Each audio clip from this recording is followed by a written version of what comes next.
ಪೌರಾಯುಕ್ತಗೆ ಜೀವ ಬೆದರಿಕೆಯನ್ನ ಹಾಕಿದಂತಹ ರಾಜೀವ್ ಗೌಡನನ್ನ ಅರೆಸ್ಟ್ ಮಾಡಲಾಗಿದೆ. ಇನ್ನು ಕೋರ್ಟ್ ಹಾಜರಿಗೆ ಮುನ್ನ ರಾಜೀವ್ ಗೌಡ ವೈದ್ಯಕೀಯ ಪರೀಕ್ಷೆಯನ್ನ ಕೂಡ ನಡೆಸಲಾಗಿದೆ. ಇವೆಲ್ಲವೂ ಕೂಡ ಕಾನೂನು ಪ್ರಕ್ರಿಯೆ. ಕೋರ್ಟ್ಗೆ ಹಾಜರು ಪಡಿಸಲಿಕ್ಕೂ ಮುನ್ನ ಏನ್ ಮಾಡ್ತಾರೆ, ವೈದ್ಯಕೀಯ ಪರೀಕ್ಷೆಯನ್ನ ಮಾಡ್ತಾರೆ. ಅದೇ ರೀತಿಯಾಗಿ ರಾಜೀವ್ ಗೌಡ ವೈದ್ಯಕೀಯ ಪರೀಕ್ಷೆಯನ್ನ ಮಾಡಲಾಗಿದೆ. ಪೊಲೀಸ್ ಅತಿಥಿ ಗೃಹದಿಂದ ರಾಜೀವ್ನನ್ನ ಕರೆದುಕೊಂಡು ಹೋಗಿ ತಪಾಸಣೆಯನ್ನ ಮಾಡಲಾಗಿದೆ. ಚಿಕ್ಕಬಳ್ಳಾಪುರ ಜಿಲ್ಲಾಸ್ಪತ್ರೆಯಲ್ಲಿ ರಾಜೀವ್ ವೈದ್ಯಕೀಯ ಪರೀಕ್ಷೆಯನ್ನ ಮಾಡಲಾಗಿದೆ. ಜಿಲ್ಲಾಸ್ಪತ್ರೆಯ ಮುಂಭಾಗದಲ್ಲಿ ಸಾಕಷ್ಟು ಸಂಖ್ಯೆಯಲ್ಲಿ ಜನ ಕೂಡ ಸೇರ್ಕೊಂಡಿರ್ತಾರೆ. ಅವರಿಗೆಲ್ಲರನ್ನೂ ಕೂಡ ಚದುರಿಸುವಂತಹ ಕೆಲಸವನ್ನು ಕೂಡ ಪೊಲೀಸರು ಮಾಡಿದ್ದಾರೆ. ಕೆಲವೇ ಕ್ಷಣಗಳಲ್ಲಿ ರಾಜೀವ್ ಗೌಡ ಪ್ರಕರಣದಲ್ಲಿ ಆದೇಶ ಹೊರಬೀಳುವಂತಹ ಸಾಧ್ಯತೆ ಇದೆ. ನೋಡಿ, ಶಿಡ್ಲಘಟ್ಟ ಕೋರ್ಟ್ಗೆ ರಾಜೀವ್ ಗೌಡ ಹಾಜರುಪಡಿಸಿದ್ದಾರೆ ಪೊಲೀಸರು. ಬಟ್ ಏನಾಗುತ್ತೆ ಅನ್ನುವಂತಹ ಪ್ರಶ್ನೆ ಇದೆಯಲ್ಲ, ಇನ್ನೇನು ಕೆಲವೇ ನಿಮಿಷಗಳಲ್ಲಿ ಗೊತ್ತಾಗುತ್ತೆ. ಶಿಡ್ಲಘಟ್ಟದ JMFC ಕೋರ್ಟ್ಗೆ ಹಾಜರುಪಡಿಸಿದ್ದಾರೆ ಪೊಲೀಸರು. ಕಿಡಿಗೇಡಿ ರಾಜೀವ್ ಗೌಡ ಜೈಲಿಗೆ ಹೋಗ್ತಾರಾ ಅಥವಾ ಪೊಲೀಸ ಕಸ್ಟಡಿಗೆ ಹೋಗ್ತಾರಾ? ಸದ್ಯ ಚಿಕ್ಕಬಳ್ಳಾಪುರ ಪೊಲೀಸರ ವಶದಲ್ಲಿದ್ದಾರೆ ರಾಜೀವ್ ಗೌಡ. ಗೂಂಡಾ ರಾಜು ನಿರೀಕ್ಷಣಾ ಜಾಮೀನು ವಜಾ ಮಾಡಿರುತ್ತೆ ಕೋರ್ಟ್. ವಜಾ ಆಗಿದೆ ಅಂತಂದ್ಮೇಲೆ 100% ಕಸ್ಟಡಿಗೆ ಕೊಡುವಂತಹ ಸಾಧ್ಯತೆ ಕೂಡ ಇರುತ್ತೆ.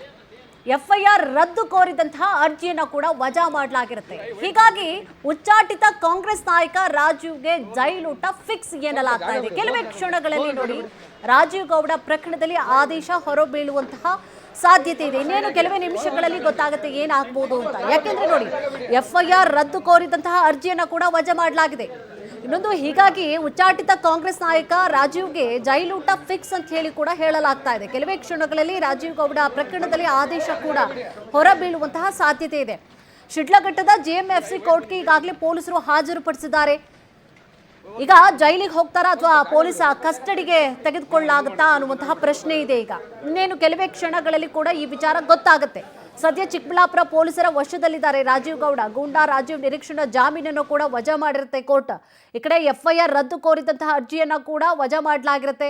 ಸೊ ಹೀಗಾಗಿ ಉಚ್ಚಾಟಿತ ಕಾಂಗ್ರೆಸ್ ನಾಯಕ ರಾಜೀವ್ಗೆ ಜೈಲೂಟ ಫಿಕ್ಸ್ ಎನ್ನಲಾಗ್ತದೆ. ಚಿಕ್ಕಬಳ್ಳಾಪುರ ಟು ಶಿಡ್ಲಘಟ್ಟ ರಾಜೀವ್ ಗೌಡ ಕರೆ ತಂದಿದ್ದಾರೆ ಪೊಲೀಸರು. ಚಿಕ್ಕಬಳ್ಳಾಪುರದಿಂದ ಶಿಡ್ಲಘಟ್ಟ ನಗರ ಪ್ರವೇಶಿಸುವಂತಹ ಮುಖ್ಯ ರಸ್ತೆಯ ಬದಲಾಗಿ ಹಳ್ಳಿ ರಸ್ತೆಯ ಮೂಲಕವಾಗಿ ಬರಲಾಗಿದೆ. ಶಿಡ್ಲಘಟ್ಟ ನಗರದಲ್ಲಿ ಜನ ಜಮಾವಣೆಯ ಹಿನ್ನೆಲೆಯಲ್ಲಿ ಹಳ್ಳಿ ರಸ್ತೆಯ ಬಳಕೆಯನ್ನ ಮಾಡಲಾಗಿದೆ.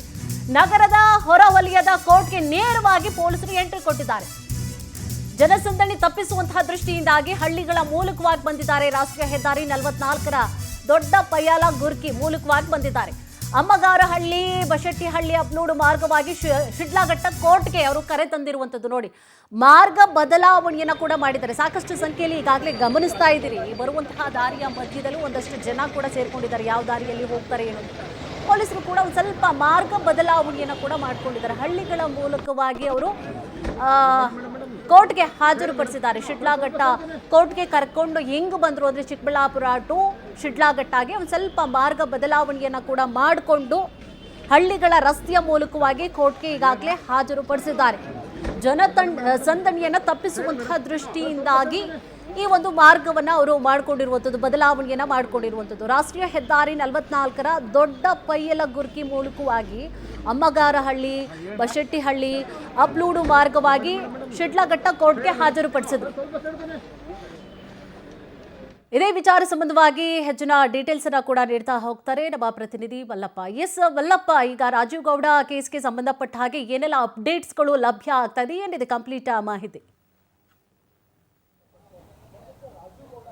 ಕುಸುಮ, ಶಿಡ್ಲಘಟ್ಟ ಪೌರಾಯುಕ್ತೆ ಅಮೃತಗೆ ಹಾಕಿದಂಥ ಧಮಕಿ ಪ್ರಕರಣದಲ್ಲಿ ರಾಜೀವ್ ಗೌಡ ಬಂಧನ ಆಗಿದೆ. ನಿನ್ನೆ ಬಂದಂಥ ಚಿಕ್ಕಬಳ್ಳಾಪುರ ಪೊಲೀಸರು ಆತನ ವಿಚಾರಣೆಗೊಳಪಡಿಸಿ ಇವತ್ತು ಏನು ಚಿಕ್ಕಬಳ್ಳಾಪುರ ಜಿಲ್ಲಾಸ್ಪತ್ರೆಯಲ್ಲಿ ವೈದ್ಯಕೀಯ ಪರೀಕ್ಷೆ ಮಾಡಿಸಿದ್ರು. ಆ ಬಳಿಕ ಬೆಂಗಳೂರು ಟು ಹೈದರಾಬಾದ್ ಮಾರ್ಗ ಏನಿದೆ ಆ ಮಾರ್ಗದ ಮುಖಾಂತರ ದೊಡ್ಡಪಲ್ಲಿ ಗುರ್ಕಿ ಮುಖಾಂತರ ಏನು ಹಳ್ಳಿಗಳ ಒಂದು ಮಾರ್ಗ ಇದೆ ಆ ಮಾರ್ಗದ ಮುಖಾಂತರ ಇವತ್ತು ಶಿಡ್ಲಘಟ್ಟ ಕೋರ್ಟ್ಗೆ ಕರ್ಕೊಂಡ್ಬಂದಿದ್ದಾರೆ. ಯಾಕಂದ್ರೆ ಶಿಡ್ಲಘಟ್ಟ ನಗರ ಪ್ರವೇಶಿಸಿದ್ರೆ ಸ್ವಲ್ಪ ಜನಸಂದಣಿ ಹೆಚ್ಚಾಗಿ ಮತ್ತೆ ಅಭಿಮಾನಿಗಳು ಹೆಚ್ಚಾಗಿ ಒಂದು ಜಮಾವಣೆ ಆಗುವಂಥದ್ದು ಇರುತ್ತೆ, ಮತ್ತೆ ಜೈಕಾರಗಳು ಕೂಗುವಂಥದ್ದು ಆಗಿರುತ್ತೆ, ಮತ್ತೆ ರಸ್ತೆ ಅವರ ಒಂದು ಪೊಲೀಸ್ ಜೀಪ್ ಏನಿದೆ ಅದಕ್ಕೆ ಅಡ್ಡಗಟ್ಟುವಂಥ ಒಂದು ಸಾಧ್ಯತೆ ಇರುತ್ತೆ. ಒಂದು ಹಿನ್ನೆಲೆಯಲ್ಲಿ ಇವತ್ತು ಹಳ್ಳಿಗಳ ಮುಖಾಂತರ ಇವತ್ತು ಶಿಡ್ಲಘಟ್ಟ ಕೋರ್ಟ್ಗೆ ಕರ್ಕೊಂಡ್ಬಂದಿದ್ದಾರೆ. ಈಗಾಗಲೇ ರಾಜೀವ್ ಗೌಡರ ಒಂದು ವಿಚಾರಣೆ ಸಹ ಒಂದು ಆರಂಭ ಆಗಿರುವಂತ ಒಂದು ಕಾಣುತ್ತೆ. ಯಾಕಂದ್ರೆ 3 ಗಂಟೆಗೆ ಕೋರ್ಟ್ ಆರಂಭ ಆಗಿರೋದ್ರಿಂದ ಈಗ ಅವ್ರನ್ನ ವಿಚಾರಣೆ ಸಹ ನಡೆಯುತ್ತೆ. ಯಾಕಂದ್ರೆ ಅವ್ರಿಗೆ ಬೇಲ ಅಥವಾ ಜೈಲು ಅನ್ನೋದು ಸಹ ಇವಾಗ ನಿರ್ಧಾರ ಆಗುತ್ತೆ ಅಂತ ಹೇಳ್ಬೋದು. ಪ್ರಮುಖವಾಗಿ ಪೊಲೀಸರು ಸಹ ಒಂದು ಅವ್ರ ಕಸ್ಟಡಿಗೆ ತಗೊಳ್ಳುವಂತ ಸಾಧ್ಯತೆ ಹೆಚ್ಚಾಗಿದೆ. ಯಾಕಂದ್ರೆ ಅವ್ರನ್ನ ವಿಚಾರಣೆ ಒಳಪಡಿಸಬೇಕು.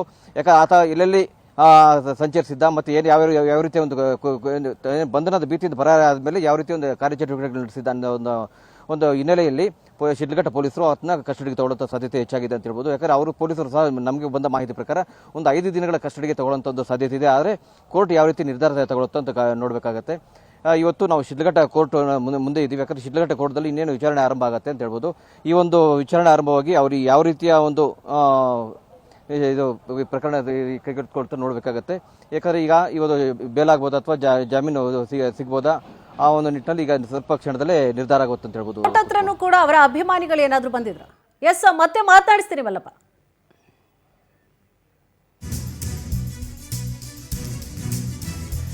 ಕೋರ್ಟ್ ಹಾಜರಿಗೆ ಮುನ್ನ ರಾಜೀವ್ ಗೌಡ ವೈದ್ಯಕೀಯ ಪರೀಕ್ಷೆಯನ್ನು ಕೂಡ ನಡೆಸಲಾಗಿದೆ. ಈಗ ಪೊಲೀಸ್ ಅತಿಥಿ ಗೃಹದಿಂದ ರಾಜೀವ್ನನ್ನ ಕರೆದುಕೊಂಡು ಬಂದು ತಪಾಸಣೆಯನ್ನು ಕೂಡ ಮಾಡಲಾಗಿದೆ.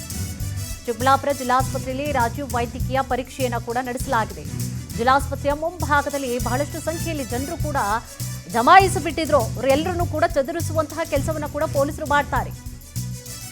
ಪೊಲೀಸ್ ಅತಿಥಿ ಗೃಹದಿಂದ ರಾಜೀವ್ನನ್ನ ಕರೆದುಕೊಂಡು ಬಂದು ತಪಾಸಣೆಯನ್ನ ನಡೆಸಿರುವಂತಹ ದೃಶ್ಯಾವಳಿಯನ್ನ ಗಮನಿಸ್ತಾ ಇದ್ದೀರಿ.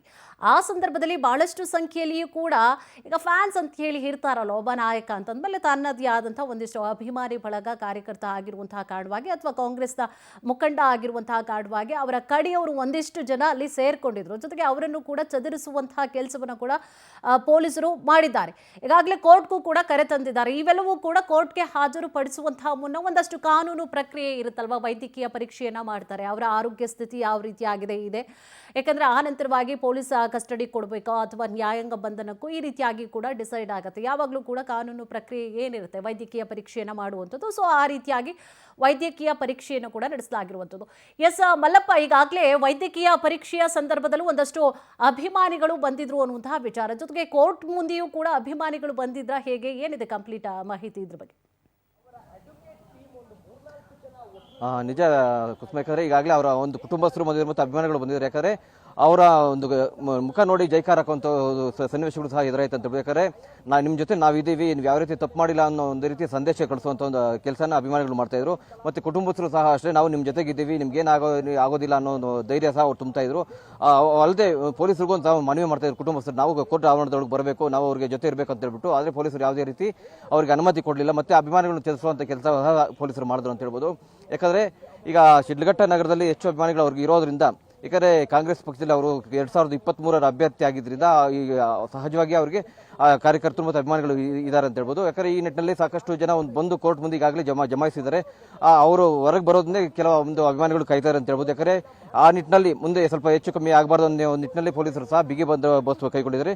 ಅಲ್ಲದೆ ಕೋರ್ಟಿಂದ 100 ಮೀಟರ್ ಅಂತರದಲ್ಲಿ ಅಭಿಮಾನಿಗಳನ್ನ ತಿಳಿಸುವಂತ ಕೆಲಸ ಮಾಡಿದ್ದಾರೆ ಅಂತ ಹೇಳ್ಬೋದು. ಕೋರ್ಟ್ ಒಂದು ಆವರಣದೊಳಗೆ ಯಾರಿಗೂ ಪ್ರವೇಶ ಮಾಡದೆ ಪೊಲೀಸರು ಬಿಗಿ ಪೊಲೀಸ್ ಬಂದೋಬಸ್ತ್ ಕೈಗೊಂಡಿದ್ದಾರೆ ಅಂತ ಹೇಳ್ಬೋದು. ಕುಸುಮ, ನಿರೀಕ್ಷಣಾ ಜಾಮೀನನ್ನ ಹಾಕೊಂಡಿದ್ರ ರಾಜೀವ್ ಗೌಡ?